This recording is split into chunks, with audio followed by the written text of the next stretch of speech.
Well, hello, friends. Welcome back to this episode of Test Those Breasts. I am your host, Jamie Vaughn, and this is my last episode of 2024.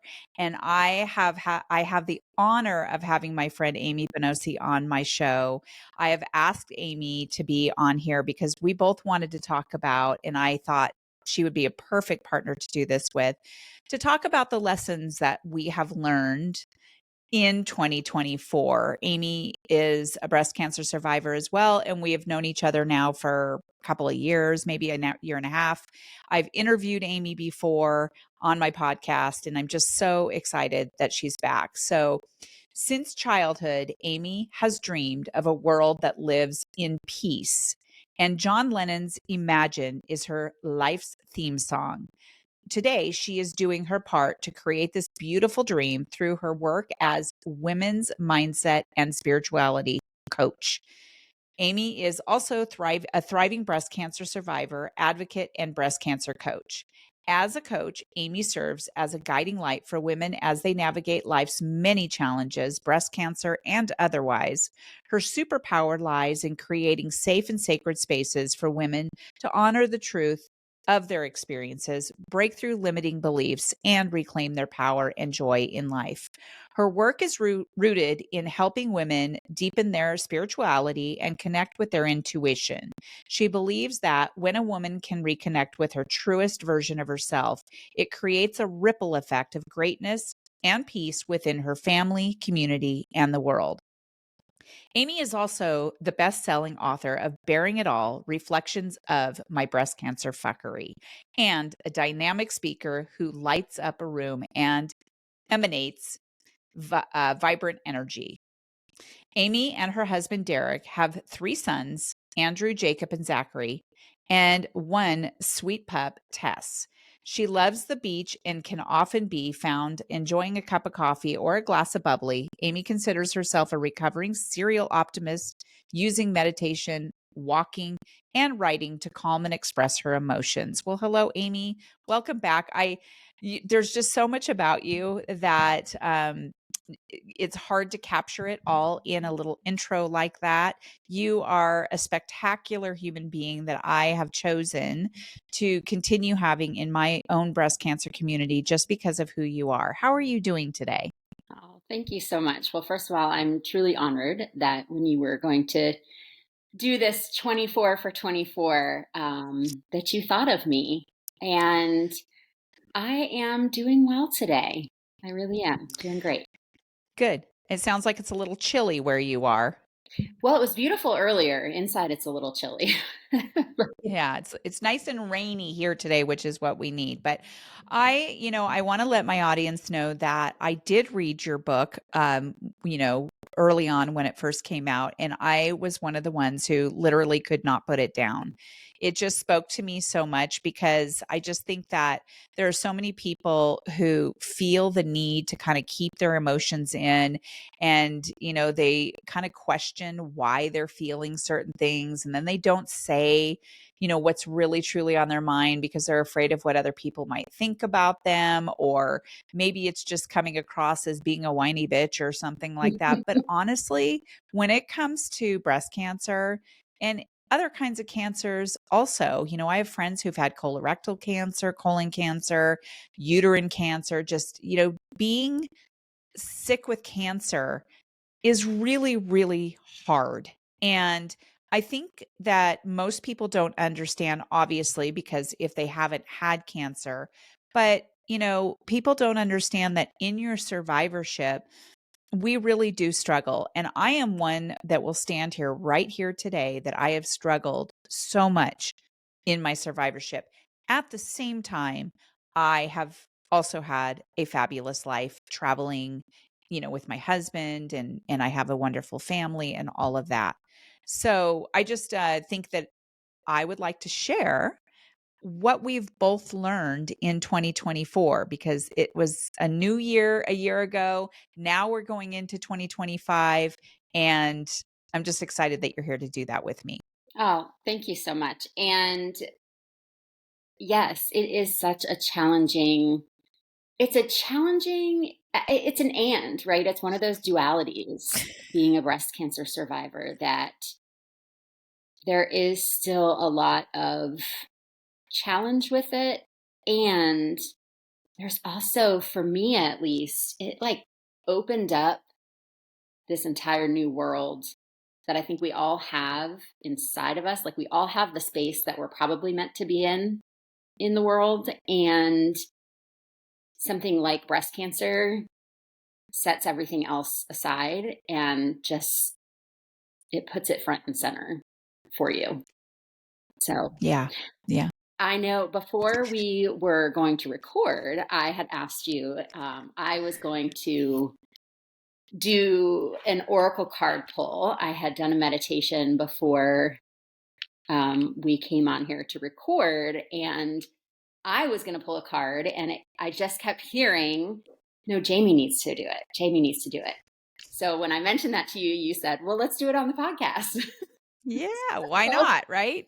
um, oracle cards are a tool that I use just to help in my own guidance down life's path, and as well as like for writing prompts and things like that. So we will see if it reveals something to us that maybe has to do with the topic we're talking about today, or maybe it's just something that one of your many beautiful listeners needs to hear today. So Yeah. I'm going to shuffle the cards. And as I do that, just when you feel intuitively called to tell me to stop, then I will stop. And the card that is there will be our card for today.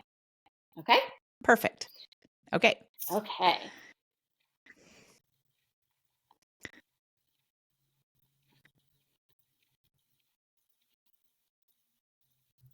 Okay. Stop. It is Creator Earth. Creator Earth. And Ooh. we'll see, for those that are watching, there's the card. And we'll see what that means for us today. The water.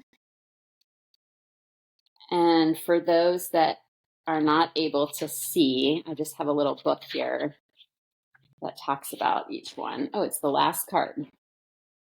Okay, it says, Earth energy is grounded and rooted, and it is connected to our safety and our stability. It is the realm of our finances and generosity, and it is the realm of family and connection. It is the material essence of the world. Comfort and nourishment are this element's gifts. How safe do you feel in your material world? What could you do to feel more nourished by it? Do you have the possessions you need to survive? Does your safety net include a network of people whom you love? How grounded are you in the day-to-day? Earth energy gives us the security of peaceful surroundings, the vitality and strength found in a nutritious meal, and the cheerful laughter found in community. Are you tapping into all of its power? Very interesting given what we talked about before we started recording. Yes. Yeah. Yeah, I feel like part of that I have tapped into, and part of it I haven't quite gotten there yet.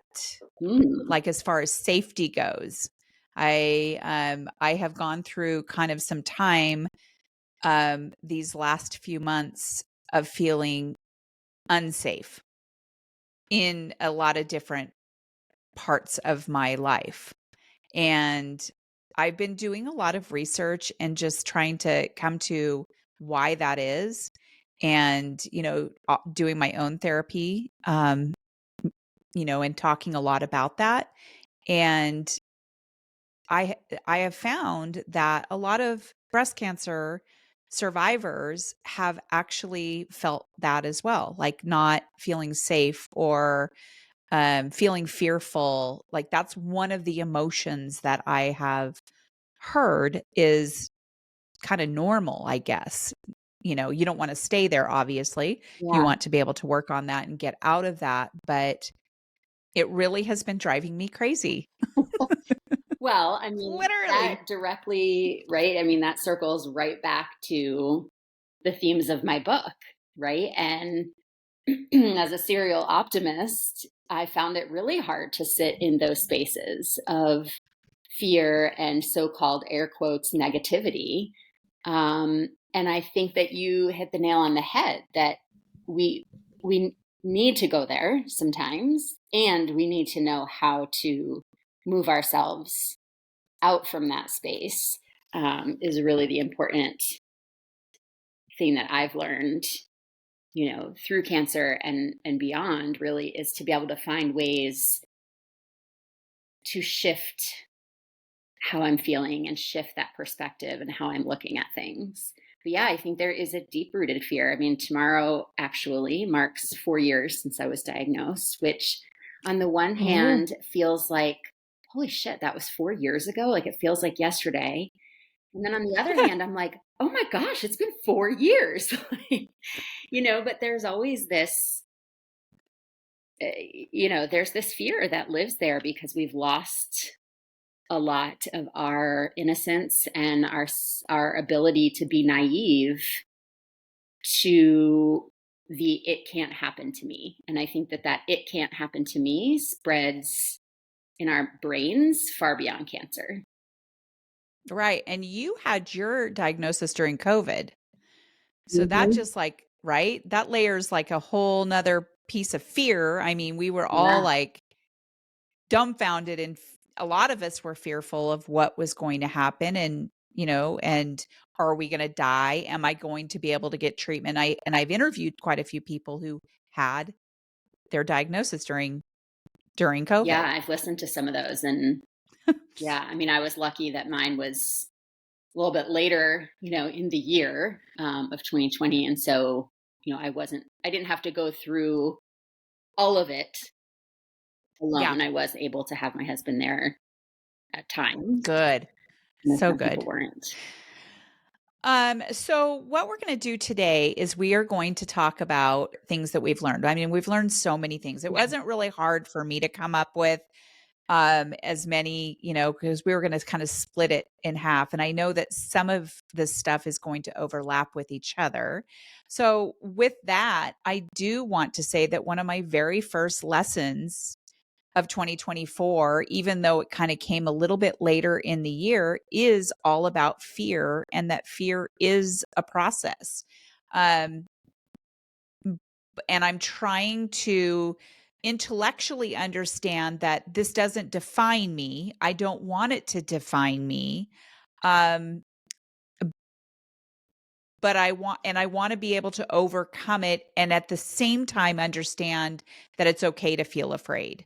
Um, And so I'm again in therapy and I talk to my therapist all the time about this, about how to control that fear, fear of being alone, fear of the state of the world, fear of the state of my community, the fear of the state of my relationship with my family. Um, and whether or not people are going to think I'm crazy or, what they're going to think about me. That's one of the biggest things that I have a hard time with is I can feel myself, just saying things or doing things that might seem off for them and think to themselves, Jamie is reacting in a way that she shouldn't react in, things Mm. like that. I'm working on trying to be authentic to myself and to stand in my truth, speak my truth and not be afraid about what other people are going to think. And also that fear goes into, you know, trying not to be afraid of something that hasn't even happened yet. I'm hoping Yes. that makes sense. Okay. So, Jamie, I didn't even have this on my list, but I have actually learned that all those things you're thinking are likely true. Like they are going to happen. When you say, and I had a coach this year who I worked with who was very instrumental in opening up a lot of things for me And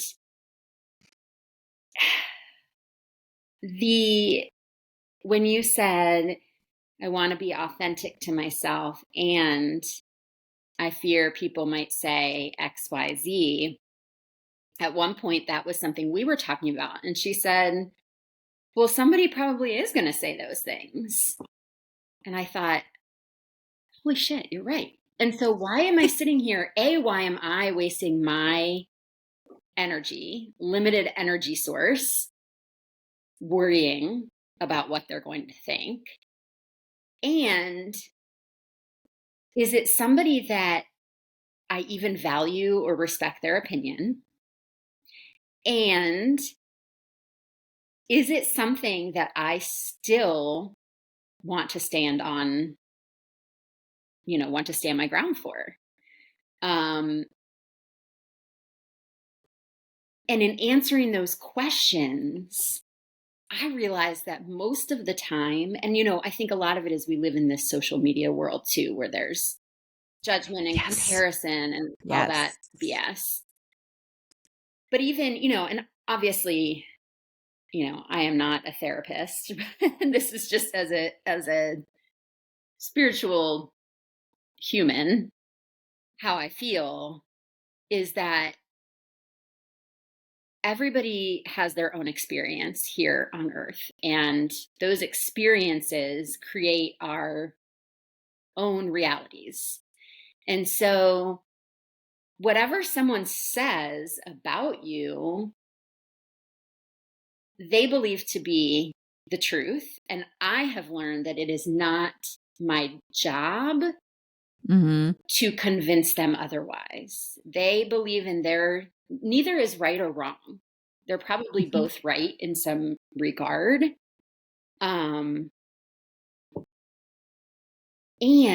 I've also really learned to zoom out on that judgment lens and decide whether it's something that's worth caring about. Yeah. Well, I actually have a therapist friend who said that same thing, that it's not my job Mm, to convince them otherwise. And some of these people I care about more than other people. So I have to kind of decide on that too. yeah. Um, but I don't feel like I was ever so much that way before cancer or before my mom died. So my mom died 5 years ago, and then I got cancer. Then I lost both of my father-in-laws. Then, just lots of different things have happened. And so I feel like that part of me has come out, and I have to say that it's probably due to trauma of some sort. Yeah, Like this, sure. and just this weird fear, and I don't like that about me. Mm, And so I'm working on that. But I that's have beautiful. learned though that it is a process, and that it's not going to define me, and that it is okay to feel fear, but also deciding how far that's going to affect my life. So I know that. I know this much intellectually. Emotionally, I'm working on it. Yeah, and you know what? I think that what you just said about it is a process. That's where the future lessons come in, right? That those are the gifts that you're going to learn from this. And fear is a human emotion, just like anything else. And I think a lot of times it gets a really bad rap It because does. It does. sometimes we Yeah, don't get out of it as quickly as we think. exactly. So what is one of the lessons that you've learned? Oh, actually, I think maybe this will piggyback on a little bit of what you were saying. Is I think there has been, look, I think like the state of the world, the universe is in a lot of turmoil. There's no denying that. I believe that it's turmoil that needs to almost purge in order to get to a better space. And one of the things that I have realized and I think I knew this before, but it really became evident this year in my own personal practice, is that while it seems that there is so much hatred and negativity in the world, that there's actually also a lot of love and beauty in Yes. the world, and that what we focus on creates that reality for us. And I personally chose to stay informed, not through the news. So, I still consider myself knowledgeable to what I need to know. But I choose to focus my energy on things that show me and remind me that there is love and peace and joy Yes. in the world, I in this love that. universe. I love that. That's kind of a little bit one of my lessons is that people are your greatest support. So I believe that community, the community that you choose, Hmm. is where you need to focus your time. So I have a wonderful grassroots community here in my state, in Reno, that I tend to spend a lot of time with. I communicate with them a lot. We're very like-minded. They're very supportive of me as far as, what I went through, and then vice versa, I'm supportive of them. And I feel like that mutual support with this group has helped with my own healing, Yeah. actually, and I think it's helped with theirs as well. But yeah, focusing on where your energy is going to show you where the love is, that it's still there, that people still are good. And then just kind of put the other part aside. Don't focus on that. Yeah. And it doesn't mean we don't have to do what we feel we need to do in the world, and advocate for what we need to advocate for. You can still have very strong feelings. And I see all the work that you do, and it's incredible. And yeah, it's also a reminder, going back to what you were talking about the fear, and saying like, I am not fear. It's not me. It's a feeling. And I believe one of the strongest ways to shift from that is to put your focus towards something that you feel passionate about, right? Use that energy for good. Mhm. Yes. I like that because that is exactly what I've been trying to do. Like, I think to myself, okay, I need to make sure that I continue. I want to keep putting podcast episodes out every week. I don't want to skip a beat, and I haven't skipped a beat. Um, I do whatever I can to focus on getting a great episode out there. So that has kept me grounded because I get to talk to people like you, and which is very helpful. And so this morning I had a wonderful conversation with a gal from Germany who is going to interview with me this next week. And I get to talk to people from Germany. Yeah. I get to talk to people from wherever that have this desire to give back to the breast cancer community. And whether it has to do with helping people through treatments, or helping people understand their scans, or helping people understand how to heal. And so, yeah, Yeah. I And you I are a like light that. in that space, right? You are a gift, and you are providing such value for other people. Thank you. Yeah. Thank you, Amy. I feel the same way about you. Oh, thank You're you. like my sister from another mister. So I will share another one of mine. I'm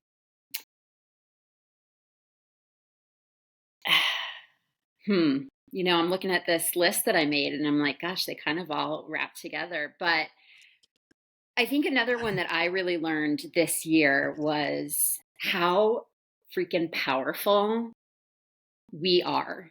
And we are way more powerful. And I'm not even just talking women with breast cancer, just women. Like we Yeah. humans, but women specifically, you know, we've been so conditioned and stripped of so much and conditioned to believe certain things about ourselves. And we get to this Hmm. place in life. And I think some of it's age, some of it's being a breast cancer survivor and having trauma.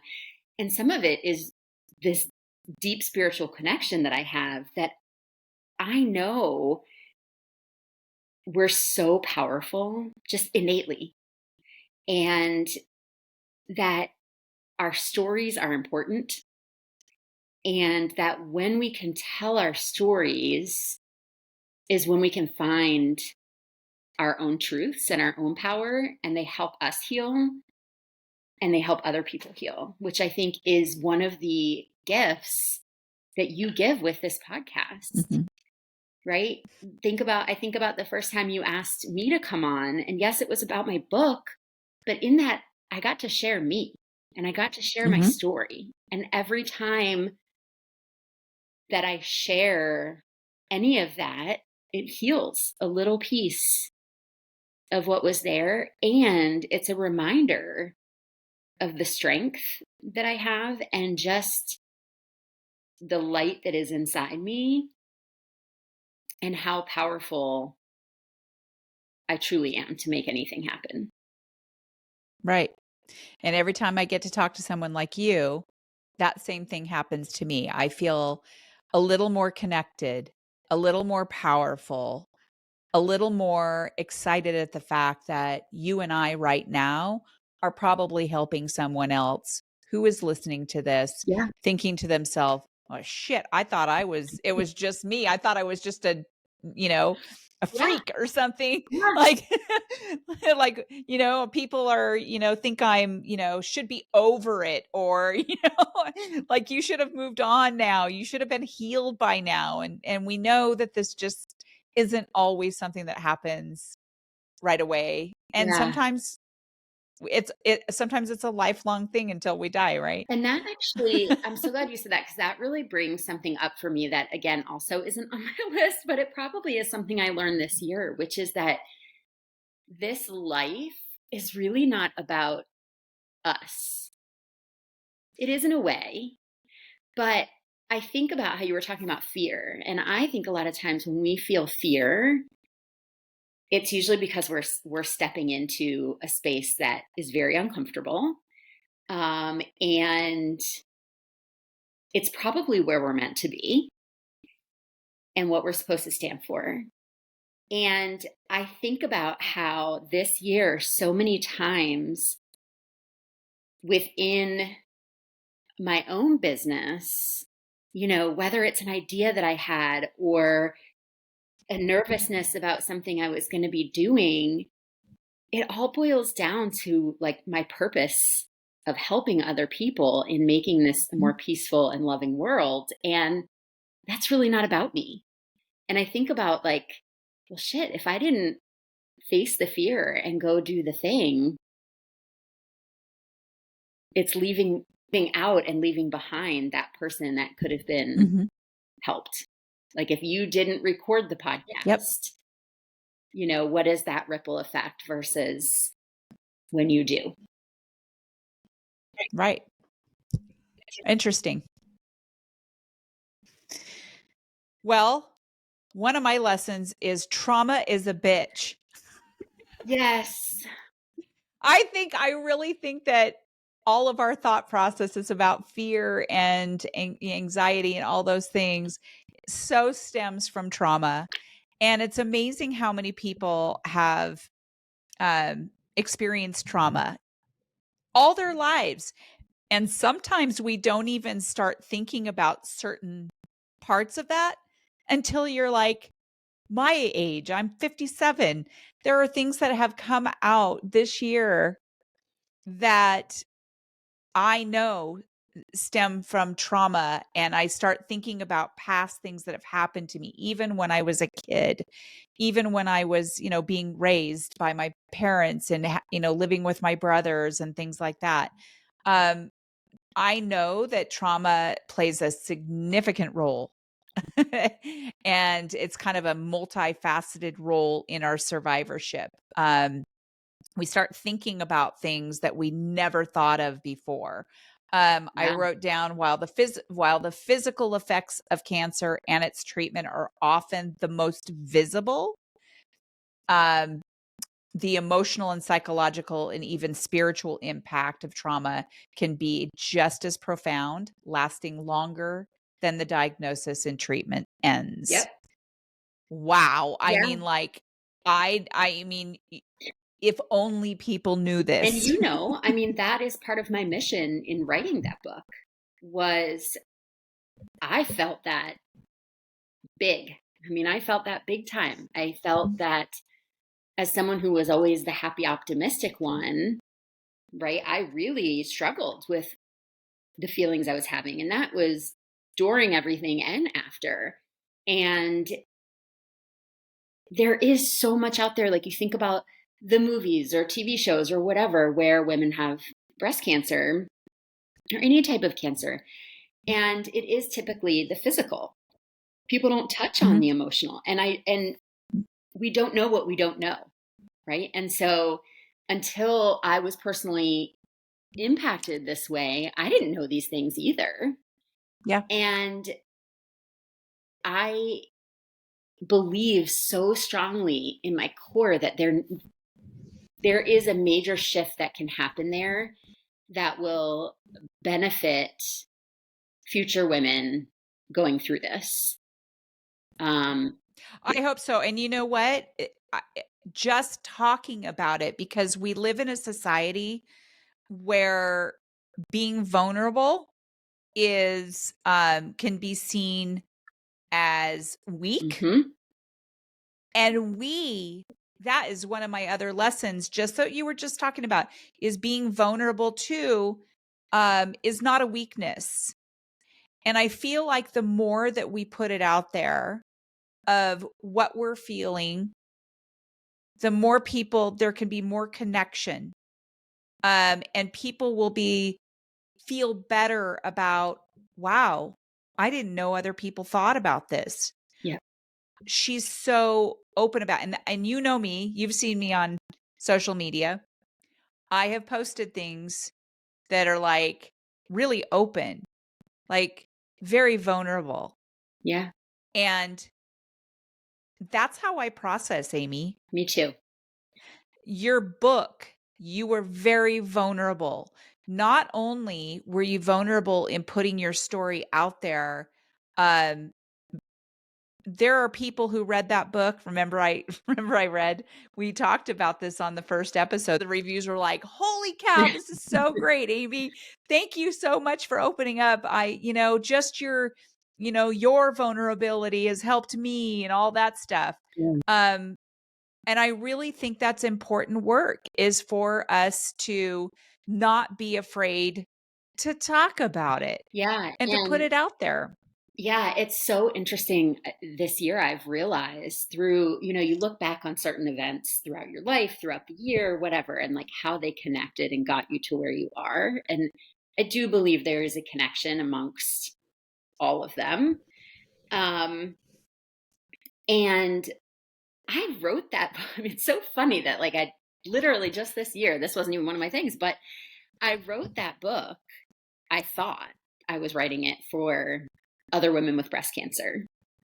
And what I have learned through sharing the book with people is that the book is really written for survivors so that they do not Yes. feel alone, and for caregivers and medical professionals so that they can get an inside look into the raw and honest truth Yes.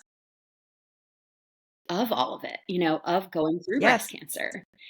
Um, and it takes vulnerability. And that actually, one of my things was how healing it is to be around other breast cancer survivors in these like sacred and beautiful spaces, um, and to share our stories and to open up. And I had the great experience of going to Costa Rica, as you know, with Yes. I Rise Above Breast Cancer. And I know that you're getting ready to go on one of the trips, which is going to be phenomenal. But that was, I mean, it was like it didn't matter how long someone had been in this survivorship space, right? Whether someone was still going through treatment or whether someone was 15 years a survivor, there is something, it literally gives me goosebumps right now. There is just something so healing about being away from your everyday and putting yourself in this different environment where you don't have to take care of anybody else. You don't have to, like, literally don't have to think about anything else because everything's taken care of for you, that you can just focus on you and on your healing. And while I was definitely a, self-care advocate before, that really, to me, was something I learned this year, was that is a whole nother level of self-care and healing, is to remove yourself from your everyday environment for a period of time where you can focus on just yourself, and that there is nothing selfish about that. It is completely selfless, because when we become better and we heal, we are able to return home and bring that with us. I love it, because that was one of my lessons. Self-care Oh, is vital. And we've always known this, right? We've talked about this before. We know self-care is super important, mhm. but it's amazing just how much more um critical we find it. Even though we knew this intuitively, we've been told this, it just becomes more prevalent in the understanding of healing. Like, it's not just self-care for a year, Yeah, after years yeah, cancer free, it is self-care. It's self-care for the rest of our lives. yeah. Because before cancer, I don't know about you, I did do things that pampered myself and things like that, but I was always doing a lot for other people, and not really paying attention to myself as much, I Yeah. guess. Now it's I see it a lot differently. So it is prioritizing ourselves, both mentally and physically, is so important. Well, and talking about Costa Rica on a not so deep level, but I'm sure we could make it deep in some way. One of my lessons this year was that I can surf, because Oh, we got good, to good, take good. Yeah. surfing lessons, and it was so powerful to do that, to put myself in a place where, like we were talking about, that was like really challenging and fearful, and that I could do it. I'm excited because I've wanted to do that before. I've done like boogie boarding and things like that. But I love how she sends us pictures of all of them surfing and everything. And I love Costa Rica. My husband and I have been 2 times, but on the other side. And I'm definitely wanting to make it over to where Jillian and her family go at some point. But this year we're going to Peru.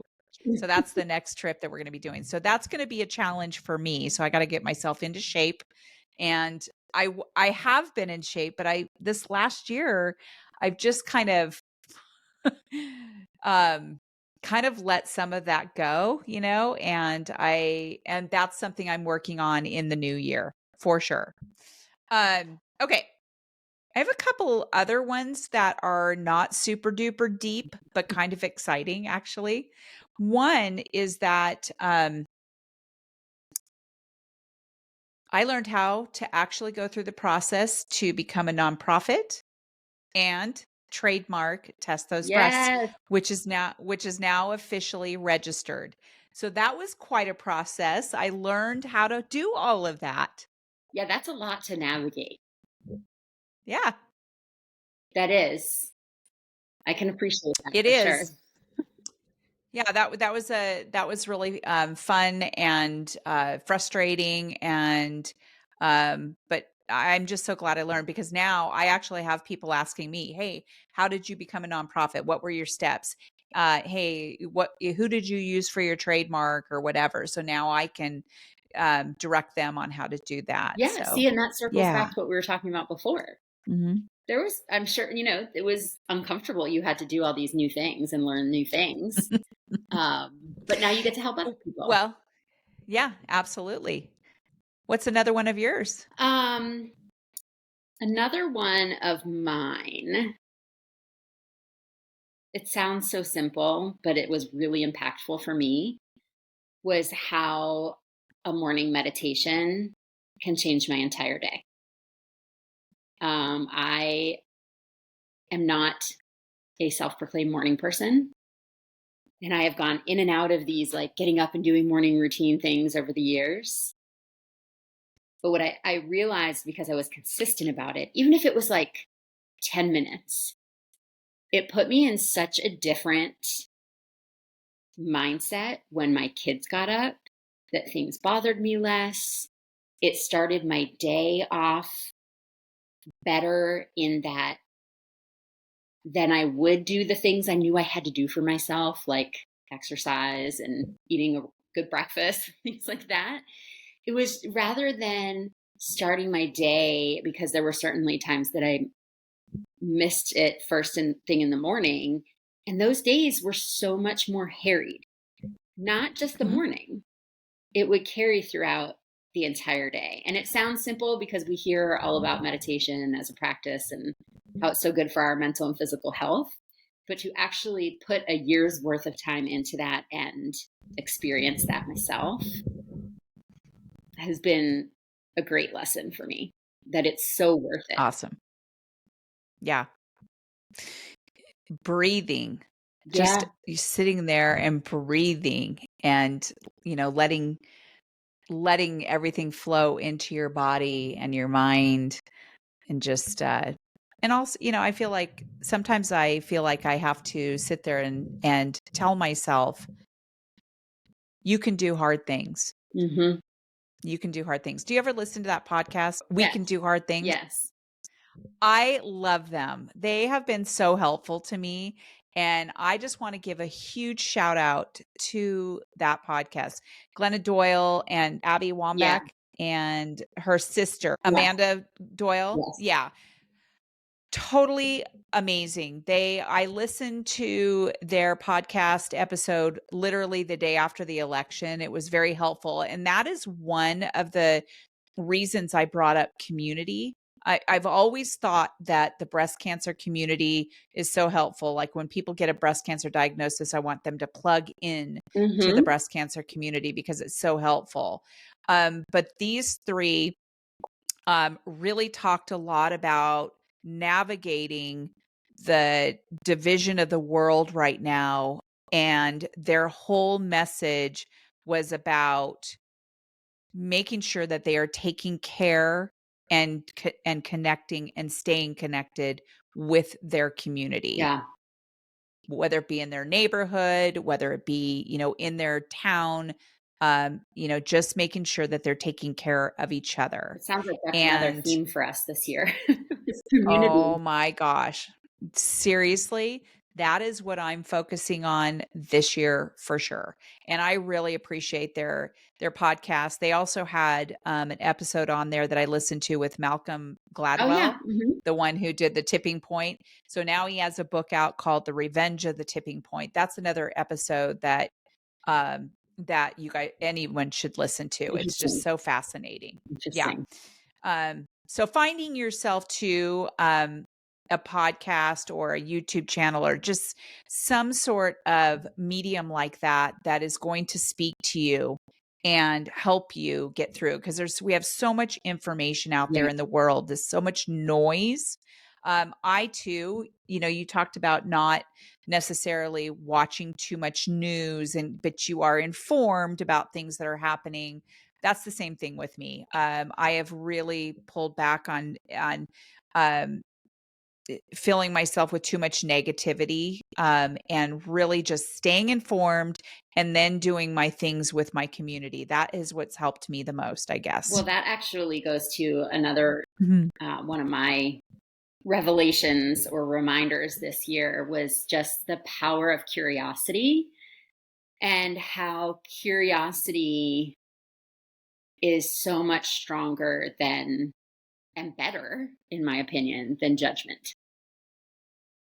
Right? I think there is so Yeah, I much like it. divide, but when we can get curious about why certain people think the things they think, or Mhm. what their experience was that caused them to have this belief, this world belief, rather than just, oh my God, I can't believe that they think XYZ, right? Because that doesn't do anyone any good. But when we can get No, it curious does and have not. conversations, and they're Mhm. hard conversations sometimes, Mhm. um, I just think there's so much more that can come out of that. I do too. I absolutely agree with you because it's easy to get angry and judgmental and with someone for thinking something different than you do. Yeah. I think that when people go into those conversations though, is really set that intention like, okay, we know this conversation's probably going to be triggering. Yeah. So make sure that when you're going into those conversations that your intention is to be curious, no matter how the other person is going to be, because the other person might not be that person. They may not be that curious person. They just may want to spout out whatever they think or Hmm. whatever. And the power that we have is to direct that conversation into maybe asking questions. Why do you think that way? Where did that come from? I'm curious. And I think that that is the best way that we're going to be able to heal this divide at some point, you I know? agree. Yeah. I love it. What was another one of yours? That's Oh gosh, let me see. I have learned that getting a new puppy at the beginning of the year, she is now over a year old. We got our Griselda a year ago, has really brought in a lot of joy. A Mm, lot of joy. She has also wreaked havoc all over our house, like chewing things up. So like that literally keeps me pretty busy. She has a lot of energy, but last year, right before my second surgery, we lost our beloved I Delilah. She remember. was my baby, and she really helped me through. She helped me through all the chemo. She helped me through my mom's death. She helped me through the chemo. She helped me through surgeries, and I thought she was going to die like a year prior, but she ended up holding on for another year, and then she died a year ago, November. And I January came along, and somehow Griselda fell on my lap, and she just came came in like a wrecking ball and took over the house. And she is just so sweet, even though we're really angry with her this morning because she ate the TV remote. So she has Oh my eaten God. glasses. She has taken chunks out of the couch. She has so many toys. She has chewed up shoes. So we're always like, okay, I guess now we have to put the remote control away so she can't get to that. Because what she does is she sneaks out during the night and she goes and finds something. And then, the next morning we get up, it's like, Griselda. Oh my goodness. But So did you discover this because it wasn't where you had left it? yes, my husband was throwing a fit out in the living room while I was on a call. And all of a sudden, I lowered my glasses because I had my glasses, my reading glasses on. I lowered my glasses and I looked out back and I saw this little black thing. Went out there, picked it up, and it was the remote chewed up in the rain. In the rain. Yeah. So I guess my point to this is that I really realized even more, even though Delilah died, and I knew this before, that having a dog or a cat or whatever floats your boat for healing process and comfort through traumas like we've been through Yes. is so helpful. Yeah. I mean, So helpful. we got our dog Tess, went during treatment, and it's like she knew.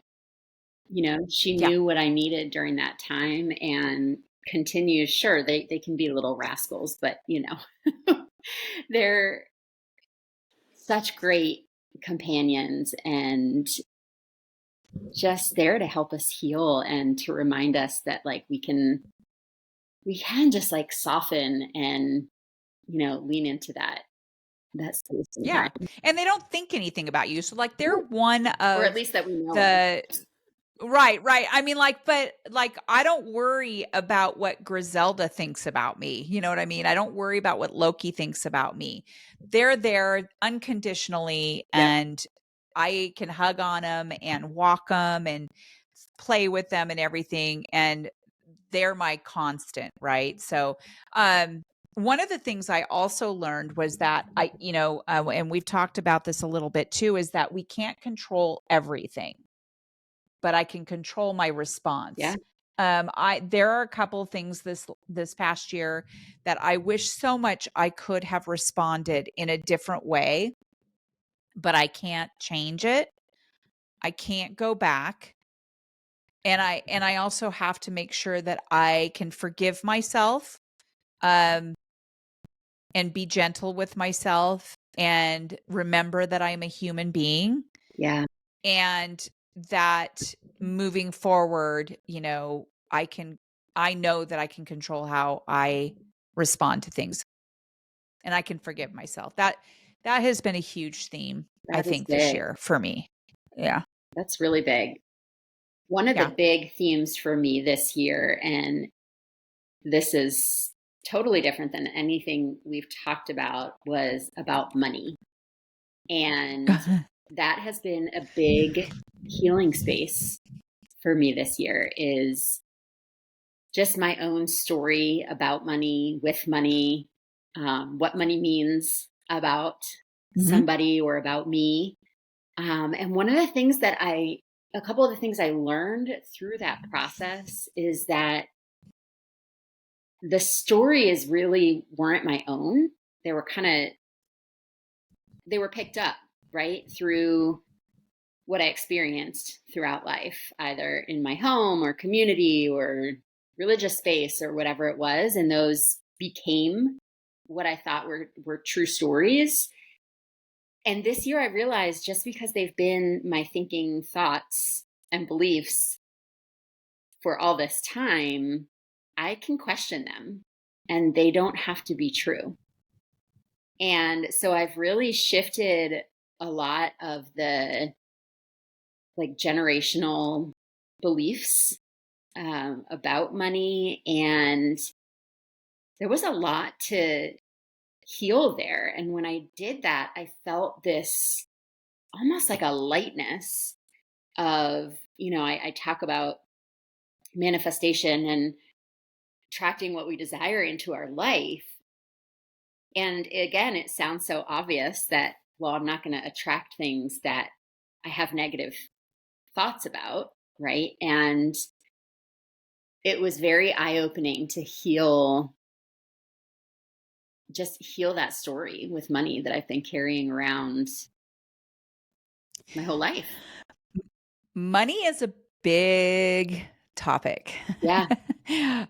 I was actually on a podcast with this gal Jennifer Markwell out in Reno. She is a financial advisor and she's got a podcast herself. Um, and I was on her podcast talking about the relationship I had with money Mm, and some of the things that my husband and I have gone through, as far as money goes, and how we wanted to become debt free, and we made it happen. One of the things that helped was paying off our house. And I remember waking up in the middle of the night and feeling so fearful about money, about being pinned in this like abyss of doom and gloom because of money. mm, wow. D- And it's because we were in debt. It wasn't like we were $100,000 in debt or anything like that, but it was still like really hard to picture paying off what we needed to pay off. And it was so overwhelming Mm. to me, and some of the infidelities of money, in how we talk to our partners about money and what we tell them, what we don't tell them, Oh, I'm gonna you need to know. listen to that episode that you recorded. You have to send that to me. It's actually really good, and it was really, really good for me to actually talk about it, Yeah. because I'd never really talked about it Well, before, it's another and one so of I'll those send you things that you episode. don't talk about. Right. Money, sick illnesses, Yeah. being vulnerable in what's happening inside your mind and your body. So I really do strive to have this podcast available for people to just say it. Yeah. Say it, because 9 times out of 10, there are going to be people who are be like, "Oh my God, I never thought I would." I like Amy just said exactly what I have been thinking. Yes. And I thought I was this horrible person for feeling this way, or something was wrong with me. And the fact of the matter is that nothing is wrong with you. Yep. Like, you are a human being. We are human beings, and we need to normalize vulnerability in our society. Yes. It's just not normalized, and it should be. It Yeah. should be. And also letting people have those emotions, even children, like when you Yes. have your kids cry. I remember hearing, "Yeah, I'll give you something to cry about." Instead of just letting me cry, and let me have these emotions. Crying is very healing. Yeah. Very ugly crying is very healing. Oh, we've done a lot of that. Me too. Definitely. What Well, do you have what one other last one? I'm trying let's to see if see. we got through. I mean, there's so many of them. I guess my biggest theme that I've learned, and I'm just still trying to struggle through this. We already know this intuitively, but not even intuitively, we've experienced it, but still the human in me still struggles with it. But it is a lesson, is that not everyone is going to understand our pain Oh, that we have experienced. They will not appreciate my expressive openness. So, like, I talk about it on the podcast. Not everyone, and you talk about it. Not everyone's going to agree with actually talking about this stuff, and we need to be okay with it. Um, yeah, I can relate to, I mean, especially what you were talking about being different and changed socially. Um, I've experienced a lot of that. And I think a lot of that did come from not just breast cancer, but going through the trauma of breast cancer during a global pandemic. yeah. It was like a double whammy. But I that is so true. Not everybody is going to understand one another's pain. You're so right on that. No, they're not. That's what I'm working on this year. Mm. Yeah, I think that's part of our life's work. I Yeah. don't even think that's a year. And that actually is, one of my biggest ones was that our inner work and this growth that, I know you and I have been doing a lot of, and enlightenment. And, there's this, people say personal development. I think it's so much deeper than that. I think that this inner work that we do, such as what you were just talking about with not worrying so much about what other people are thinking, that is life's work. That is the work that we are here to do. And that is the reason, right? As opposed to getting so caught up in, yes, we have jobs that we do for work, or we have businesses that we do for work, but those aren't even for work. That's a monetary exchange, right? Mhm. The work is what you just said. It's Yep. that inner work. And it's why I say to people, like, I don't think they're, I'm not a big resolutions person, No. because it sounds very like you've done something wrong, right? Like something you need to change, where like it's more intentions of what I'm going to continue to learn and how I'm going to continue to grow Yeah. in the coming year. I love it. I'm not a resolutions person either. But I do think that the work that we both do is very important. We probably ask outlandish questions that nobody has ever been asked before. And I really do think that it helps open people up and realize that we're not alone. Yep. They're not alone, and we get to help them, and we get to be part of being helped, and part of that healing. So, um, well, we are coming up on our hour, and I just want to ask you: do you have any other lessons that you learned I or think that you want to share before I we? think we pretty much covered We all have. of them in some form or fashion, I do throughout too. everything we Yeah. were talking about.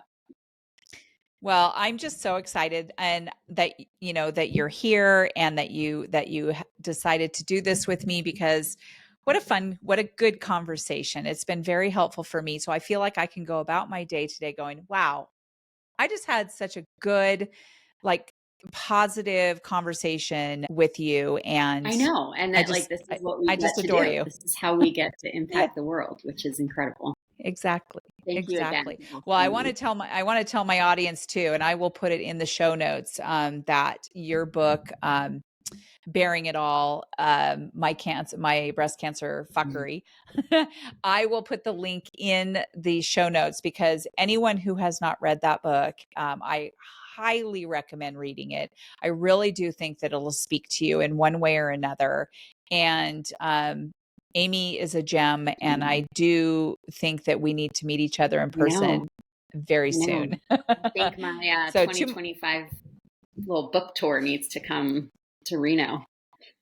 totally. I'll help you with that and everything. I would love that. Thank you very much, Amy. And to my audience, I appreciate your joining us again on this episode of Test Those Breasts. And I wish everyone the best New Year's into 2025. And we will see you in season 4. I will be starting season 4 of Test Those Breasts coming up here in January. And until next time, we will see you on the next episode of Test Those Breasts. Bye for now.